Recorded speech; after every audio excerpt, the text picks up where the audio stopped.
Welcome to this lesson where I'm going to bring you through infusions, how to make an infusion, how to make it interesting, how to use some herbal principles, and how to make it a little bit more bitter if it's not already a bitter herb like some of these here.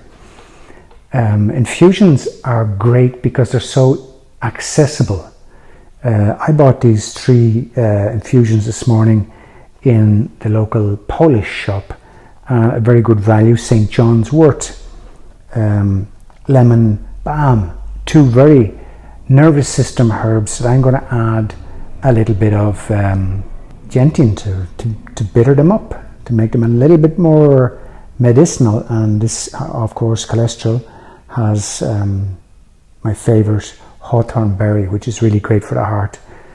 Improving our well-being is all about the nervous system, the gut and the heart, and these 3 simple teas, simple infusions will help you achieve that. And I've made up one here already. This is a combination of all 3 herbs. I'll just place that there for you to have a look.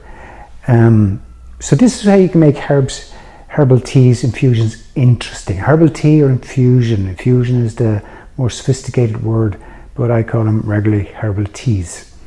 And I used 1 tea bag from each of these, St. John's wort. So I'm bringing a bit of an antidepressant, an uplifter of mood, a calmer in lemon balm, and heart health, ease the heart, take care of the heart. We need to take care of our hearts. So this is a nice infusion as it is. It's after cooling down a little bit. Add a little bit of lemon just to make it a little bit more zesty. Add a little bit of local honey if you have it. So heat the teaspoon. Just going to add half a teaspoon of honey to that. And of course you can drink these as single teas, that's the way they're designed. But I want you to start experimenting, combining herbs. That's a principle that's going to take a little bit of time to break down because it's probably the tea is a little bit cool. But the principle of combining herbs. So why would you combine these 3? Well, they're complementary. This 3 together is the alchemy, makes herbs more effective. It's 3 herbs instead of 1, and herbs that complement each other. But now I'm going to add a little bit of gentian. So gentian, as we know, is the queen of bitters. Now, because it's cool, you can add your tincture, because tinctures are alcohol. We'll just leave it 1 little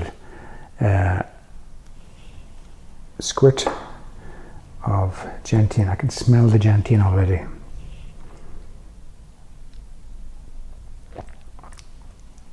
Yeah, that's definitely bittered it up. Bittered it up, as it's a new word. You see that there. Lovely St. John's wort, lemon balm, and cholesterol supporting, heart supporting herb, all in one, with some honey, lemon, and a squeeze of gentian. That's quite nice. So that can be put in the fridge. A nice way to store it. You can make a larger amount, as we will when we go to the dried herbs. We're going to make an infusion of wormwood and chamomile. As we start making formulas, we start with teas, because teas are the simplest, easiest accessible. And you're already probably making some of these teas. Maybe not some of these, but you're making herbal teas, infusions. And to bring us on the path of a bitter awareness and growing our skills around bitter herbs and plants and foods, these are 2 simple ones to use. Chamomile being a mild bitter and wormwood being a strong bitter. So very basic, what you're trying to do is just make a tea. Simple tea out of chamomile, a simple tea out of wormwood. In later lessons we'll go into more complex combinations. So the most important thing in accessing herbs is getting quality herbs. Now, how do I know these are quality? Well, experimenting. Do I enjoy them? Do I trust their source? Of course, you're looking for organic if you can. You're looking for fair trade. Making sure there's some sort of quality lineage. in the product.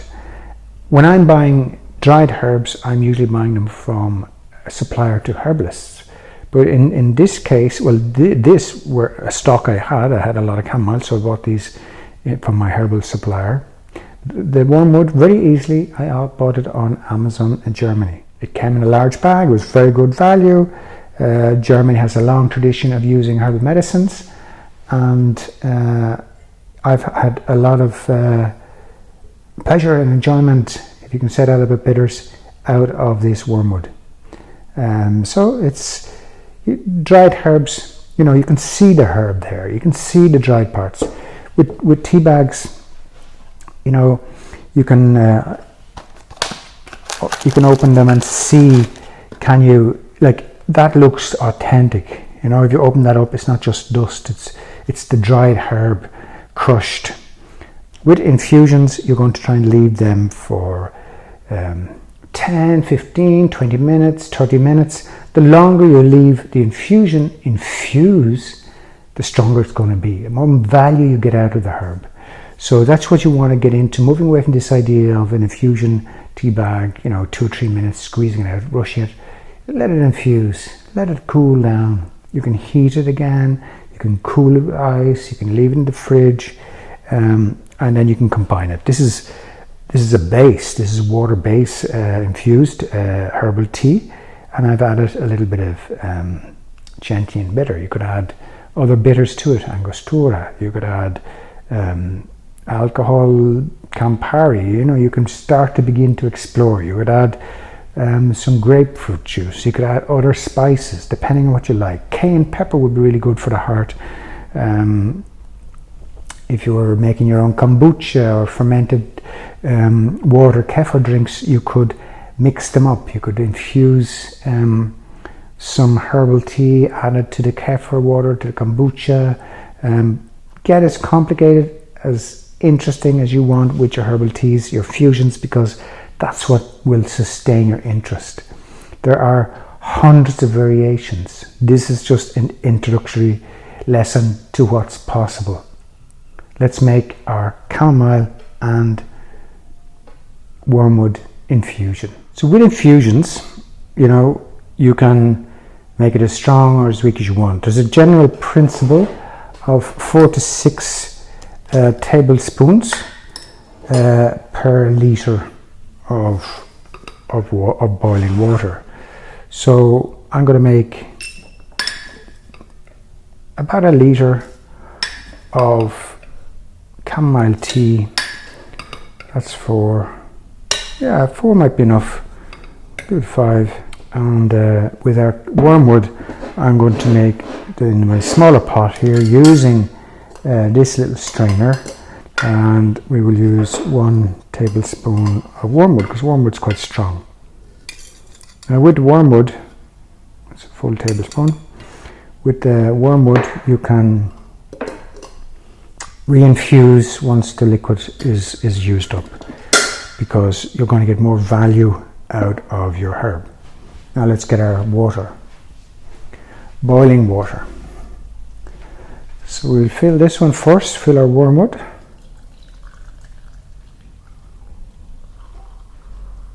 It's about there, that's about, you know, a large mug of wormwood tea, and the rest then will be for the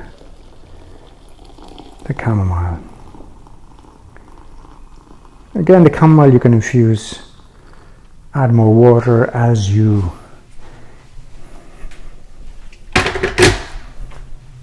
can add more water as you use it up throughout the day.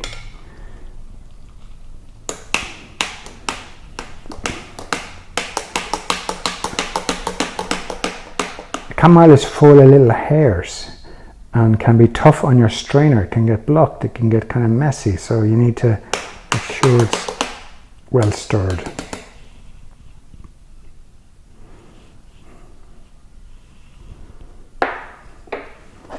And our wormwood is more woody kind of texture of the herb. So we're going to leave them for about 10 minutes and come back down, and we'll begin to explore tasting and explore adding some honey and gentian to the chamomile, but not gentian. You wouldn't add gentian to wormwood because the wormwood is the lead bitter herb. So we're back now after leaving this brew for about 10 minutes, and we'll have a try of our wormwood and see what that tastes like. Again, as I said, you can use these herbs again, make another wormwood tea. Maybe it'll be a bit milder, but you can recycle them a few times because wormwood is such a strong... Let's go with half the glass. We'll add a little bit of a lime in there, and we'll add a little bit of honey. Remember the principle of mixing opposites. Honey and wormwood bring out the best in each other. So we'll give that a bit of a stir. It's warm, so the honey's breaking down quite quickly. Get a bit of the lime zest in there. Citrus fruit go very well. Orange, grapefruit, lime, lemon, all go very well with bitters. So let's give this a go. It's now quite warm, so we'll just sip it. Well, that's very bitter. That's the wormwood, but it's mediated. It's been held back by a little bit of that honey and the zest of the lime. That is a beautiful tea. Chamomile, mild bitter. Wormwood, strong bitter. It's the easiest way to start. We will now strain our chamomile tea.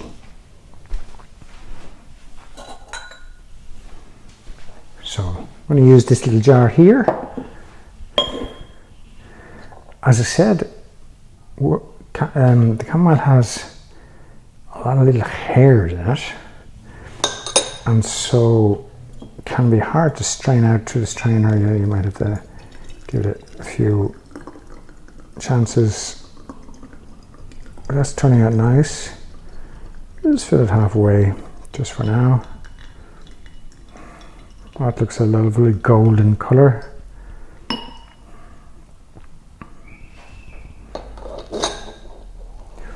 So there's our chamomile infusion. Simple infusion. Let that cool down and you can give it to a child. Chamomile is very good for children. Children's nervous system can be irritated for stress, and chamomile, one of the best herbs for children. It's a mild bitter, so it improves digestion, and that's what we're focusing on here, the power of chamomile as a digestive. So we will, let's give it a bit of a lime, squeeze that in there, a little bit of honey from the local Flanagan's garden. Just heat my teaspoon so that you get the honey. Now, you don't need honey, you can go without honey. Honey is a medicine in itself, so it complements a lot of teas and complements approaches to health. Just try our chamomile without any bitters, additional bitters. Oh, I love chamomile. Chamomile is so distinctive, the flavour. I never thought of it as a bitter, but it's astringent. Astringent herbs that pull tissue together. Just that tarty tightness comes in our tongue. But it's within the body as well. It pulls, astringents pull tissues together. It's good for many health issues. But it has that floral flavour as well. And the sweetness of the honey and the lemon. You can taste the lemon. Normally let it cool down a little bit before you add your bitter. We'll just go with one little squeeze of gentian. Again, as I said, you could add your other bitters, you know, heart bitters or Angostura bitters. A bit of stir. And now chamomile with gentian.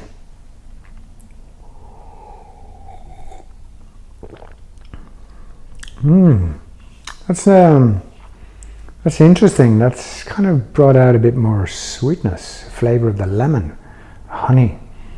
It's not kicking strong with the gentian. It could be that the heat is affecting it, but there's a slight bitterness, but nothing crazy. Nothing crazy. So, I want you to do some homework and try out one of these teas. Try out one of the earlier ones we made, just simple infused tea bags that are very popular in supermarkets for you to get. Or go to your market, your farmer's market, and try and access some dried herbs. You can use nettle, any kind of teas that you like, and then you're going to be bringing later when you learn how to make the tinctures and other stronger concoctions and formulas and medicines, bitter base. You can add more bitterness, and you can add more spices and really experiment, have fun, and bring the taste that you love. All is good for digestion. What's good for digestion is good for our well-being, our gut health, and our nervous system, our brain health, and our well-being. So that's the purpose of learning about bitters.